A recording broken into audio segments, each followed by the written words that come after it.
아들아, 너 비밀번호 바꿨냐? 왜 문이 안 열리는데? 엄마, 제가 바꿨어요. 이 집은 어차피 제 거잖아요. 엄마만 나가시면 돼요. 뭐? 네가 감히 내 집 비밀번호를 바꿔? 네가 주인인 줄 알아? 엄마가 나 위해서 사신 거잖아요. 어차피 나한테 물려줄 거면 미리 주면 안 돼요? 엄마도 이제 늙었잖아. 너 지금 네 친엄마를 집에서 쫓아내겠다는 거야? 이게 사람이야? 쓰레기야? 안녕하세요. 실제 일어난 사연을 각색한 인생이 저녁빛 사연 채널입니다. 오늘은 집에 돌아와 보니 비밀번호가 바뀌어 있던 순자 씨가 어떻게 당당하게 자신을 지키고 통쾌한 결말을 만들어냈는지 들려드리겠습니다. 구독과 좋아요, 알림 설정을 눌러주시면 앞으로도 억울함을 극복하고 인생의 교훈을 담은 사연들을 꾸준히 만나보실 수 있습니다.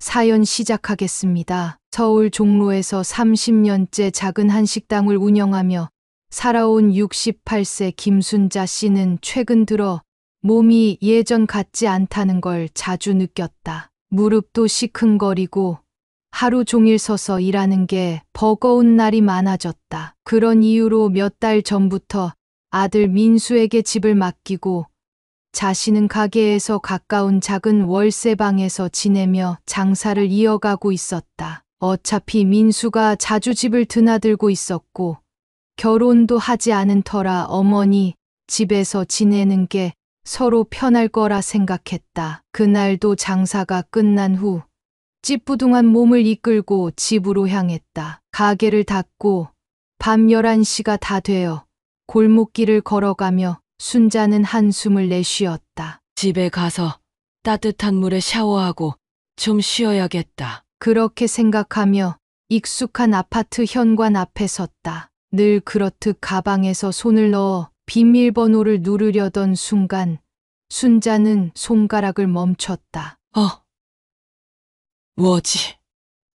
늘 쓰던 내 자리 비밀번호를 입력했는데 문이 열리지 않았다. 당황한 순자는 다시 한번 천천히 눌러보았다. 삑, 삑, 삑. 비밀번호 오류 소리가 반복되자 불길한 기분이 엄습했다. 설마 혹시 손이 잘못 눌린 걸까 싶어 천천히 다시 입력했지만 결과는 같았다. 문은 단단히 잠겨 있었고 몇 번 더 시도하자 결국 도어락이 잠겨버렸다. 순자는 가슴이 철렁 내려앉았다. 비밀번호가 바뀌었어?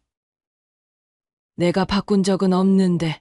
누가 변경했는지는 너무나도 뻔했다. 순자는 떨리는 손으로 휴대폰을 꺼내 아들 민수에게 전화를 걸었다. 삐삐삐 몇 번의 신호음 끝에 민수가 전화를 받았다. 왜요? 엄마, 순자는 순간 울컥했지만 최대한 차분한 목소리로 물었다. 민수야, 혹시 집 비밀번호 바꿨니? 엄마가 들어가려고 하는데 문이 안 열린다. 그러나 돌아온 대답은 너무도 태연하고 싸늘했다. 아, 그거요? 응, 내가 바꿨어. 엄마도 이제 따로 살 준비해야 하지 않겠어? 그 말에 순자는 순간 숨이 막혔다. 심장이 덜컥 내려앉고 손에서 휴대폰을 떨어뜨릴 뻔했다. 뭐? 따로 살 준비라니. 무슨 소리야? 민수는 한숨을 쉬며 귀찮다는 듯 말했다. 엄마도 이제 나이 드셨고, 나도 이제 내 생활이 있는데 솔직히 말하면 이 집은 사실상 내 거나 마찬가지잖아. 엄마도 이젠 좀 독립할 때 됐지. 순자는 한순간에 눈앞이 캄캄해졌다. 자신이 30년 넘게 피땀 흘려 마련한 집이었다. 남편 없이 홀로 아들을 키우며 오로지 민수 잘 되라고 고생하며 살아온 세월이었다. 그런데 이제 와서 내쫓기다니? 현관문 앞에서 허망하게 서 있던 순자는 주먹을 꽉 쥐었다. 서러움과 분노가 뒤섞여 눈물이 핑 돌았지만 이대로 당할 수는 없었다. 순자는 떨리는 손으로 휴대폰을 꽉 쥐었다. 손끝이 차갑게 식어갔다. 여태껏 아무리 힘든 순간이 와도 그래도 내 아들이니까라는 마음 하나로 버텨왔는데 지금은 그 믿음이 산산조각 나는 기분이었다. 한참을 망설이다가 다시 전화를 걸었다. 이번엔 신호음이 2번 울리자 곧바로 민수가 전화를 받았다. 왜요? 엄마, 대뜸 퉁명스러운 목소리가 들려왔다. 순자는 깊이 숨을 들이마신 뒤 최대한 침착한 목소리로 물었다. 민수야, 혹시 집 비밀번호 바꾼 진짜 이유를 알 수 있을까? 순간 짧은 침묵이 흘렀다. 그리고 곧이어 민수는 너무나 태연한 말투로 대답했다. 아, 그거요? 그냥 이제 나 혼자 살고 싶어 바꿨어요. 뭐? 네가 왜? 엄마도 이제 따로 살 준비해야죠. 솔직히 이 집은 이제 제 거나 마찬가지잖아요. 순자는 순간 귀를 의심했다. 이거라고? 무슨 소리를 하는 거야? 이 집은 엄마가 평생 모은 돈으로 산 거야.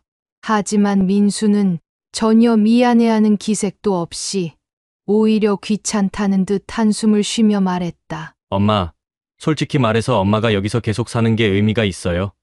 어차피 혼자 사는데 작은 월세방에서 살면 되잖아요. 난 이제 내 공간이 필요해요. 그 말에 순자는 손끝까지 부들부들 떨리기 시작했다. 서러움과 분노가 한꺼번에 몰려왔다. 30년 넘게 피땀 흘려 장사하면서도 단 한 번도 민수에게 부족한 걸 해준 적이 없었다. 좋은 옷, 좋은 음식, 좋은 교육 자신이 누릴 여유가 없어도 아들에게만큼은 최선을 다했다. 그런데 이제 와서 자기 집에서 내쫓기게 됐다고? 순자는 비명을 지르고 싶었지만 간신히 삼켰다. 울컥 올라오는 감정을 억누른 채 조용히 물었다. 그러니까 내 말은 이젠 엄마가 나가야 한다는 거야?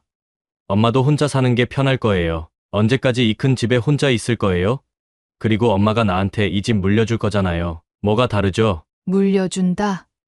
그제야 민수의 속셈이 명확해졌다. 민수는 이미 이 집을 자기 것이라 확신하고 있었다. 어쩌면 애초에 순자가 월세방을 구했을 때부터 그랬는지도 모른다. 순자는 휴대폰을 내려놓고 한참 동안 현관문을 멍하니 바라보았다. 몇 분 전까지만 해도 이 문을 열고 따뜻한 방으로 들어갈 수 있으리라 믿었다. 하지만 지금 그녀는 한순간에 자신의 집에서 쫓겨난 사람이 되어 있었다. 속이 부글부글 끓어올랐다. 30년 넘게 장사를 하며 남들 잘 때 일어나고 남들 쉴 때 일하던 세월이 주마등처럼 스쳐 지나갔다. 오로지 아들 하나 바라보며 자기 한 몸 갈아 넣듯 살아왔는데 이게 돌아온 결과라니. 이대로 물러설 수 없었다. 순자는 몸을 돌려 가까운 24시간 편의점으로 걸어갔다. 몸은 녹초가 되었지만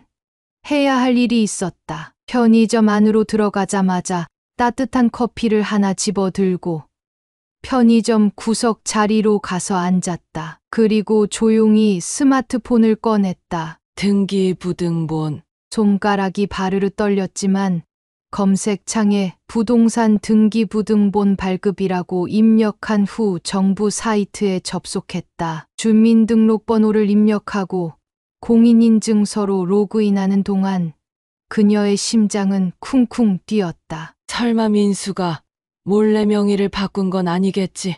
사실 불안했다. 그동안 집에 관심도 없던 민수가 갑자기 자기 집인 것처럼 구는 걸 보면 뭔가 이상했다. 잠시 후 화면에 떠오른 등기부등본을 확인한 순간 그녀는 한숨을 내쉬었다. 다행이다, 아직.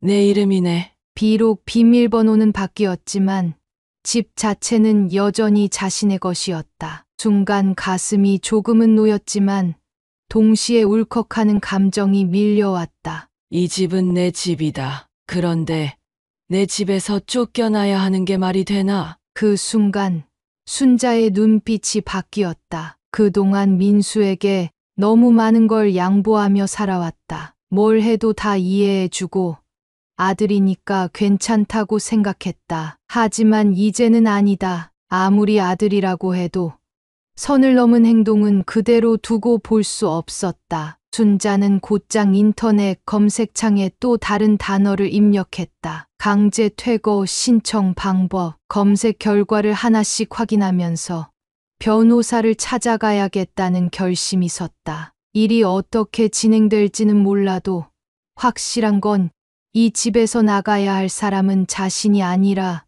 민수라는 사실이었다. 그날 밤 순자는 근처의 작은 여관에서 잠을 청했다. 익숙한 집이 아닌 낯선 공간에서 잠을 자려니 눈을 감아도 도저히 잠이 오지 않았다. 하지만 마음속에는 한 가지 확신이 생겼다. 이제 내 인생을 되찾을 때다. 다음 날 아침, 그녀는 변호사 사무실로 향했다. 건물은 오래된 듯했지만 내부는 깔끔하게 정리되어 있었다. 그녀는 접수대에서 직원에게 안내받아 조용한 상담실로 들어섰다. 책상 너머에는 50대 중반쯤 되어 보이는 중년의 변호사가 앉아 있었다. 둥근 안경을 고쳐 쓰며 손에는 서류를 들고 있었다. 명패에는 박정우 변호사라고 적혀 있었다. 순자는 깊이 숨을 들이마시고 앉았다. 손에 땀이 배어 나올 정도로 긴장이 되었다. 박 변호사는 서류를 한 장씩 넘겨보더니 차분한 목소리로 말했다. 김순자 씨, 확인해보니 집 명의는 여전히 어머님 소유가 맞습니다. 현재 아드님이 거주하고 계시다고 하셨죠? 순자는 쓰게 웃으며 고개를 끄덕였다. 거주하고 있는 정도가 아니라 저를 내쫓았죠. 현관 비밀번호를 바꾸고 저보고 나가라는 겁니다. 박 변호사의 눈썹이 살짝 올라갔다. 비밀번호까지 바꿨다고요? 네, 제 집인데도 들어가지 못하고 아들이 마치 자기 집인 것처럼 행동하고 있어요. 제가 나가야 한다고 큰 소리치고요. 박 변호사는 혀를 끌끌 차며 서류 위에 몇 가지 메모를 했다. 심각한 문제네요. 불법 점유에 해당합니다. 가족 간 문제라 감정적으로 얽힐 수 있지만 법적으로는 간단한 사안입니다. 강제 퇴거 절차를 진행하면 됩니다. 순자는 그 말을 듣고도 선뜻 대답하지 못했다. 뭔가 가슴 한편이 먹먹해졌다. 아들이 내쫓긴다는 현실이 아직 실감나지 않았다. 그녀는 작은 목소리로 물었다. 그럼 정말로 아들을 내보낼 수 있는 거죠? 박 변호사는 고개를 끄덕이며 단호하게 말했다. 물론입니다. 집 소유권이 어머님께 있는 이상 아드님은 집에 거주할 법적 권리가 없습니다. 설령 가족이라도 불법 점유 상태라면 강제 퇴거가 가능합니다. 순자는 한숨을 내쉬었다. 가족끼리 이렇게까지 해야 하나 싶기도 해요. 제가 너무하는 걸까요? 박 변호사는 안경을 벗고 눈가를 문질렀다. 어머님, 가족끼리 해결할 수 있었다면 벌써 해결되지 않았겠습니까? 가족이라도 도를 넘으면 법이 개입해야 하는 거죠. 그리고 어머님께서 너무 감정적으로 대응하면 오히려 상황이 복잡해질 수 있습니다. 순자는 씁쓸하게 웃었다. 이미 감정적으로 대응할 단계는 지난 것 같아요. 솔직히 저도 지금 많이 화가 나 있거든요. 충분히 이해합니다. 하지만 중요한 건 이 문제를 감정이 아니라 법으로 해결해야 한다는 점입니다. 박 변호사는 컴퓨터를 두드리더니 서류 한 장을 프린트해서 순자 앞으로 내밀었다. 이건 강제 퇴거 신청서입니다. 서명해 주시면 바로 법원에 제출하겠습니다. 순자는 서류를 받아들고 한참을 바라보았다. 이 서명을 하면 모든 게 뒤집어진다. 이제야 아들이 자신이 집 주인이 아니라는 걸 똑똑히 알게 될 것이다. 순간 민수의 얼굴이 떠올랐다. 어릴 적에는 엄마 품을 파고들던 아이였는데 이제는 자기 집이라며 엄마를 내쫓으려 했다. 순자는 고개를 저으며 마음을 굳혔다. 그녀는 펜을 집어들었다. 좋아요. 진행하세요. 박 변호사는 고개를 끄덕이며 서류를 정리했다. 법원에 서류가 접수되면 심사 후 강제 집행 허가가 내려질 겁니다. 이후 일정이 나오면 법원 집행관과 함께 집으로 찾아갈 수 있습니다. 순자는 깊이 숨을 내쉬었다. 이제 정말로 이 모든 걸 끝낼 시간이었다. 변호사는 법원에 서류를 제출했고 법적인 절차가 시작되었다. 몇 번의 서류 검토와 행정 절차가 이어졌고 드디어 법원에서 강제 집행 허가가 떨어졌다. 그리고 마침내 그날이 왔다. 회청한 아침, 순자는 법원 집행관 2명과 변호사, 그리고 경찰까지 대동하고 아파트로 향했다. 익숙한 골목길을 걸으며 몇 주 전 비밀번호가 바뀌어 들어가지 못했던 그 순간이 떠올랐다. 그때는 절망감에 발걸음조차 떼기 힘들었지만 오늘은 달랐다. 아파트 앞에 도착하자 법원 집행관이 앞장서서 초인종을 눌렀다. 띵동. 안에서는 인기척이 없었다. 순자는 이를 악물었다. 민수가 일부러 문을 안 열고 버티는 게 분명했다. 집행관이 다시 한번 벨을 눌렀다. 안에 계신 분, 법원에서 나온 강제 집행관입니다. 지금부터 집행 절차를 진행하겠습니다. 잠시 정적이 흘렀다. 그리고 몇 초 후 뭐야?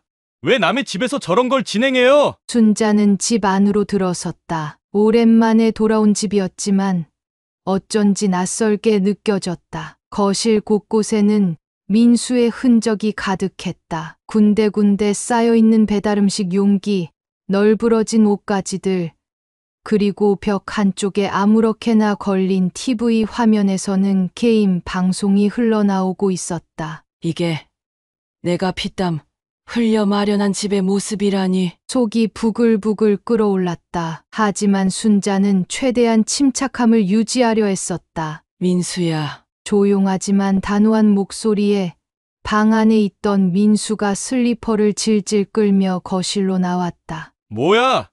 갑자기 이렇게 사람 몰고 오고, 엄마, 대체 왜 이러는 거야? 민수는 아직 상황을 제대로 이해하지 못한 듯했다. 아니, 어쩌면 이해하기 싫었던 걸지도 몰랐다. 순자는 그를 똑바로 바라보며 말했다. 여기서 나가야 할 사람은 나가야지.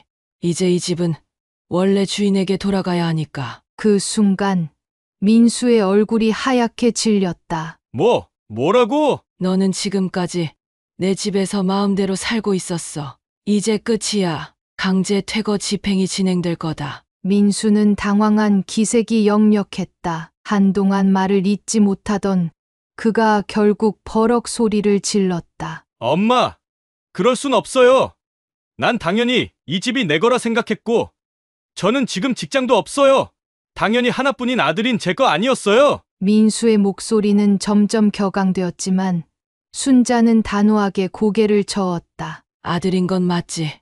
하지만 네가 힘들다고 해서 내 집까지 네 것이 되는 건 아니야. 민수는 어이없다는 듯 헛웃음을 지었다. 엄마 아니, 너무하네. 내가 얼마나 이 집을 위해 신경 썼는데. 네가 신경 썼다고? 비밀번호 바꿔서 날 내쫓은 게 신경 쓴 거냐? 순자의 말에 민수는 말문이 막힌 듯했다. 하지만 곧 짜증을 내며 외쳤다. 아니, 그래도 그렇지. 가족끼리 이럴 수 있어? 난 엄마가 그냥 작은 집에서 편히 살면 좋을 것 같아서 그런 건데. 순자는 피식 웃었다. 작은 집. 네가 원하는 건 내가 나가고 네가 이 집을 차지하는 거였겠지. 착각하지 마. 나는 이제 더 이상 네가 내 것을 마음대로 하게 놔두지 않을 거야. 순자가 손짓하자 법원 집행관들이 문을 열고 안으로 들어갔다. 거주자는 지금 즉시 짐을 정리해 주시고 거부할 경우 저희가 직접 나서게 됩니다. 순간 민수는 벼랑 끝에 몰린 듯한 표정을 지었다. 엄마 내가 나가면 어디서 살라고? 그건 네가 알아서 해야지. 네가 어른이니까. 어른이라고? 그럼 어른한테 이렇게까지 하는 게 맞아? 순자는 한숨을 내쉬었다. 어른이라면서 내 집에서 버티는 게 맞는 건지 한번 생각해봐. 네가 정말 어른이라면 네 힘으로 살아야 하는 거 아냐? 민수는 더 이상 아무 말도 하지 못했다. 그의 입술이 파르르 떨렸고 결국 바닥에 털썩 주저앉았다. 엄마, 나 진짜 갈 데 없단 말이야. 순자는 가슴이 아팠다. 하지만 물러설 수 없었다. 너도 이제 알아야 새 세상은 네가 원한다고 되는 게 아니라는 걸. 그 순간 집행관이 민수의 방으로 들어가 짐을 정리하기 시작했다. 경찰이 조용히 상황을 지켜보고 있었고 민수는 더 이상 버틸 수 없다는 걸 깨달은 듯했다. 그러나 순자는 단호했다. 네가 선택한 결과야. 이제 나도 내 인생을 살아야겠다. 법원 집행관이 방 안으로 들어가 짐을 정리하기 시작했다. 경찰도 민수가 혹시나 폭력을 행사할까 옆에서 지켜보고 있었다. 그때 민수는 완전히 무너진 듯한 얼굴로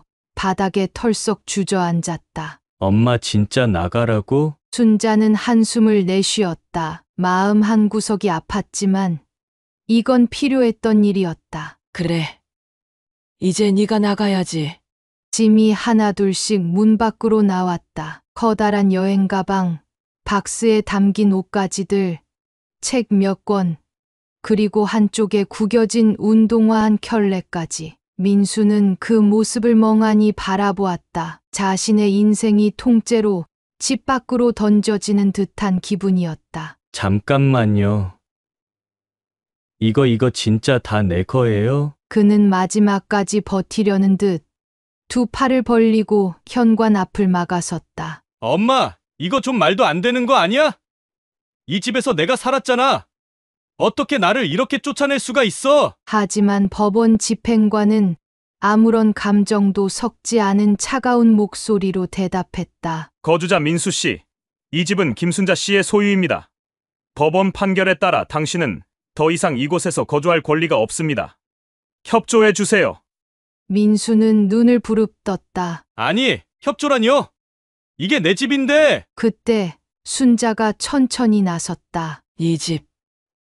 이제 와서도 네 집이라고 생각하니? 순자의 목소리는 단호했다. 더 이상 물러서지 않겠다는 결심이 서려 있었다. 민수는 당황한 얼굴로 순자를 바라봤다. 엄마가 정말 이렇게까지 해야 돼? 엄마가 날 쫓아내는 거야? 쫓아내는 게 아니라 네가 내 집에서 버티고 있는 거지. 아니잖아. 내가 여기서 살았잖아. 엄마가 나한테 살라고 했잖아. 살라고 한 적은 있어도 내쫓아도 된다고 한 적은 없어. 민수는 손을 허공에 휘젓다가 갑자기 무릎을 꿇듯 주저앉았다. 눈가가 붉어졌고 입술은 바들바들 떨리고 있었다. 엄마 제발 내가 잘못했어. 내가 다 잘못했어. 그는 순자의 손을 붙잡았다. 엄마 진짜로 다시 비밀번호 돌려놓을게. 그냥 우리 같이 살면 안 돼? 순자는 그의 손을 가만히 내려다보았다. 이 손을 몇 년 전까지만 해도 꼭 잡아주던 때가 있었다. 어린 민수가 넘어져 울면서 손을 내밀었을 때 언제나 그 손을 붙잡아 일으켜 세웠다. 하지만 이제는 아니다. 늦었어. 민수야. 그 말에 민수는 눈을 동그랗게 떴다. 엄마 나 진짜 후회해. 내가 너무 오만했어. 너무 철없이 굴었어. 엄마한테 그러면 안 되는 거였는데. 맞아. 그러면 안 되는 거였지. 민수는 두 손으로 머리를 감싸 쥐고 흐느꼈다. 엄마, 다시 한 번만 기회를 줘. 제발 엄마밖에 없잖아. 나 이제 어디 가서 살아? 순자는 냉정하게 바라보았다. 그건 네가 알아서 해야지. 민수는 바닥을 내려다보았다. 이제야 현실이 와 닿기 시작하는 듯했다. 엄마, 나 진짜 갈 데 없어. 돈도 없어. 직장도 없어. 엄마까지 날 버리면 난 끝이야. 순자는 싸늘한 표정으로 말했다. 이제 와서 후회한다고. 그럼 넌 그날 밤 현관 비밀번호 바꿀 때 후회했어야지. 민수는 아무 말도 하지 못했다. 넌 네가 힘들면 엄마가 당연히 다 받아줄 거라고 생각했겠지. 순자는 피식 웃었다. 근데 세상은 그렇게 돌아가지 않아. 민수야, 너한테 다 맞춰줄 만큼 내 인생이 남아있지 않아. 민수는 땅을 치듯 바닥에 손을 짚었다. 엄마, 제발. 그냥 한 번만 기회를 줘. 하지만 순자는 단호했다. 그래서 기회 주면 뭐가 달라지는데? 내가 진짜 정신 차리고 열심히 살아볼게. 진짜 잘할게. 네가 열심히 살려면 이 집에서 나가는 게 첫걸음이야. 그 순간 법원 집행관이 마지막으로 말했다. 민수 씨, 이제 집을 비워주셔야 합니다. 민수는 어쩔 수 없다는 듯 벌떡 일어나 마지막으로 울부짖었다. 엄마, 나 이렇게 내쫓으면 안 돼. 나한테 이렇게까지 할 거야. 엄마 맞아? 순자는 천천히 고개를 끄덕였다. 그래, 이 엄마 맞아. 그래서 널 이렇게 내보내는 거야.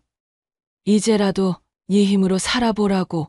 민수는 무너지는 얼굴로 순자를 바라봤다. 하지만 더 이상 어떠한 애원도 통하지 않는다는 걸 깨달은 듯했다. 진짜 가라는 거지? 그래, 가라. 그날 오후 민수는 결국 집을 나섰다. 몇 번이고 돌아보았지만 순자는 그를 다시 불러들이지 않았다. 그녀는 다만 조용히 문을 닫고 비밀번호를 다시 변경했다. 이제 다시는 바뀌지 않을 비밀번호였다. 이제 이 집은 다시 원래 주인에게 돌아왔다. 순자는 문을 잠근 뒤 거실 한가운데 서서 깊이 숨을 들이마셨다. 집 안은 고요했다. 처음으로 이 집이 온전히 내 것이라는 게 실감났다. 며칠 후 순자는 부동산 사무실을 찾아갔다. 건물 문을 열고 들어서자 익숙한 종소리가 울렸다. 부동산 사장은 반갑게 맞이하며 손짓했다. 어머니 오셨네요. 앉으세요. 지난번 보셨던 작은 아파트 아직 계약 안 들어갔어요. 그 집 정말 좋은 조건이에요. 조용하고 주변 편의시설도 괜찮고 여러. 순자는 조용히 의자에 앉아 고개를 끄덕였다. 그래요, 그 집.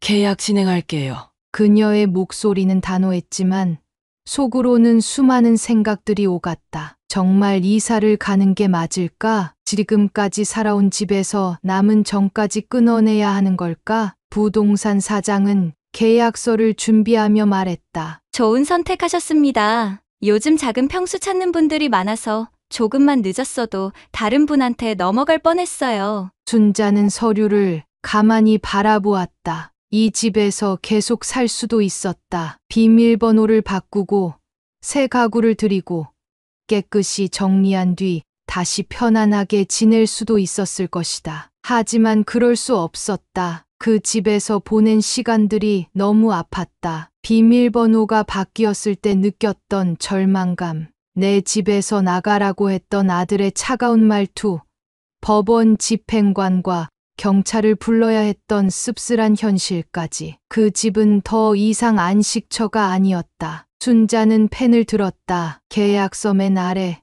임차인 김순자라고 적힌 칸에 조용히 자신의 이름을 써 내려갔다. 김순자, 이제는 누구의 엄마도 누구의 보호자도 아닌 오직 그녀 자신만의 이름. 부동산 사장은 활짝 웃으며 손을 내밀었다. 계약 완료.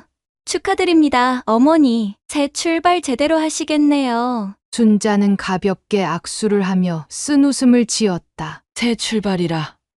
이제야 겨우 내 인생을 찾는 것 같아요. 짐을 정리하는 마지막 날, 순자는 거실 한가운데 서서 천천히 집안을 둘러보았다. 이 집에서 보낸 시간은 길고도 험난했다. 처음에는 기대와 희망으로 가득 찼던 곳이었다. 남편이 세상을 떠난 후 어린 민수를 키우며 하루하루 버텨냈던 공간이었다. 남들이 놀 때 일하며 아들을 뒷바라지했고 힘들어도 이를 악물고 버텼다. 하지만 언제부터인가 이 집은 편안한 안식처가 아니라 짐이 되어버렸다. 아들이 점점 변해갔고 결국은 자신을 내쫓으려 했던 장소. 순자는 조용히 벽을 쓰다듬었다. 주방 한쪽에는 민수가 어릴 때 벽에 낙서를 해놓고 혼났던 자국이 아직도 남아있었다. 어린 민수가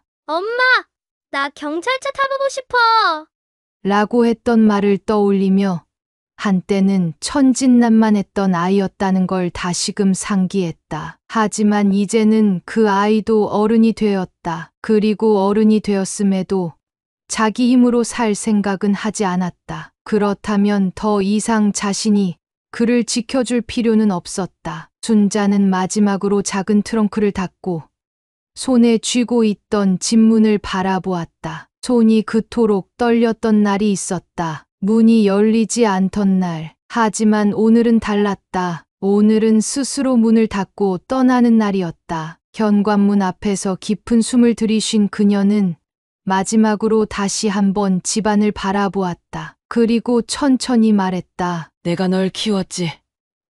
집까지 준다고 한 적은 없다. 그 말을 남기고 그녀는 속 시원한 미소를 지으며 문을 닫았다. 밖으로 나오자 상쾌한 바람이 얼굴을 스쳤다. 순자는 가방을 메고 한 걸음 내디뎠다. 이제 이 집은 과거의 기억으로 남을 것이고 그녀는 새로운 삶을 향해 걸어갈 것이었다. 더 이상 누구의 엄마도 아닌 오직 김순자라는 이름으로. 여러분은 김순자 어머니의 용기 있는 대처 어떻게 생각하시나요? 여러분의 생각을 댓글로 남겨주세요. 오늘 사연은 여기까지입니다. 구독, 좋아요, 알림 설정을 눌러주시면 꾸준히 따뜻하고 감동적인 실화 사연을 받아보실 수 있습니다. 다음 영상에서도 더욱 공감 가는 이야기로 찾아뵙겠습니다. 시청해 주셔서 감사합니다.